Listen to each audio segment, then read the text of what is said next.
নমস্কার। RD ENT centre থেকে আজকে আপনাদের সবাইকে ধন্যবাদ জানিয়ে একটা নতুন ভিডিও শুরু করছি, যেটা খুব কমন একটা প্রবলেম। যে কারোরই হতে পারে, সে ডক্টর হলেও তারও এই সমস্যাটা হতে পারে। কানের মধ্যে একটা জ্যান্ত কোনো ইনসেক্টস মানে পোকা ঢুকে গেল, তাহলে আপনাদের কি করা উচিত? আজকে এই সমস্যাটা নিয়েই ম্যাডাম এসছেন।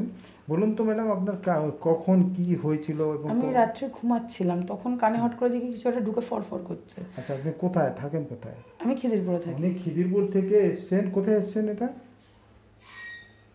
RD RD ENT centre. ENT centre, actually নামটা আমি হ্যাঁ, ভুলিয়ে গেছি। ডক্টর বিকে মণ্ডলের কাছে। হ্যাঁ, এবার আপনার যে সমস্যাটা হয়েছিল, কি হয়েছিল বলুন তো?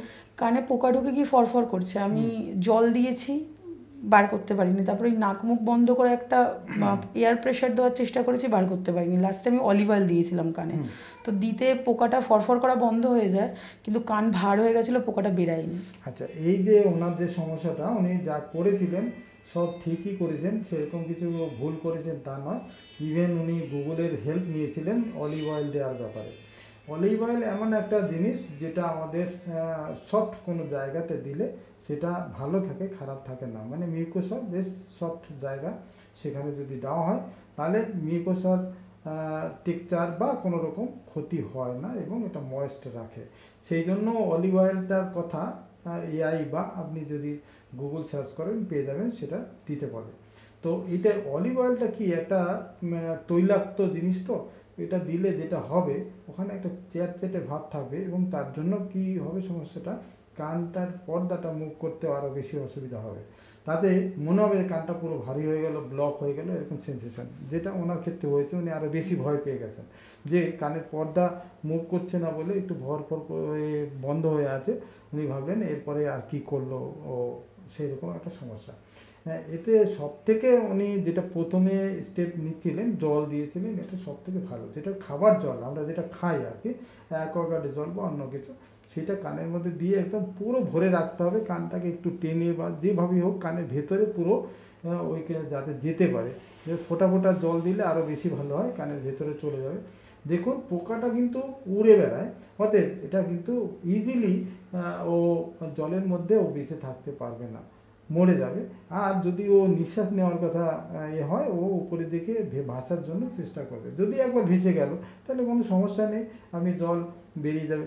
উনি সুইমিং করেন, অতএব উনি জানেন মাঝে মাঝে কানে জল ঢুকলে আবার কি করতে হয়। কানে জল ঢুকলে আবার জল দিয়ে এটা দু একটা ইয়ে করলে কান থেকে জলটা বেরিয়ে যায় পুরোপুরি। অতএব উনি তার জন্য ডক্টরের কাছে আসতে হতো না, হয়ও না।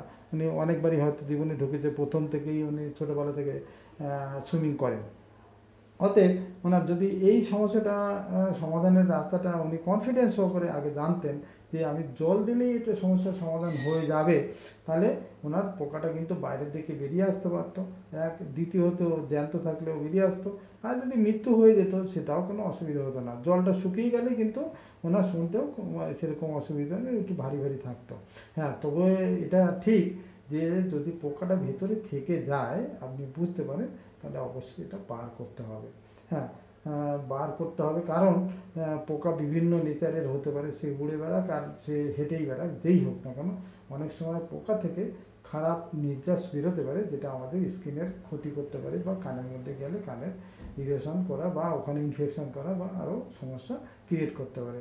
জানেন তো, কোনো পোকা স্কিন যেটা সব থেকে টাফেস্ট স্ট্রাকচার, একটা টাফ স্ট্রাকচার, তাকে কিন্তু সেখানে ক্ষতি করতে পারে, অর্থাৎ কানের মধ্যে করতে পারে।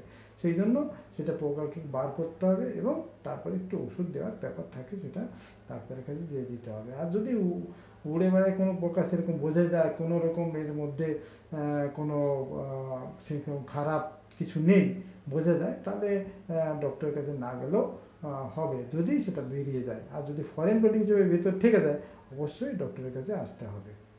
নমস্কার।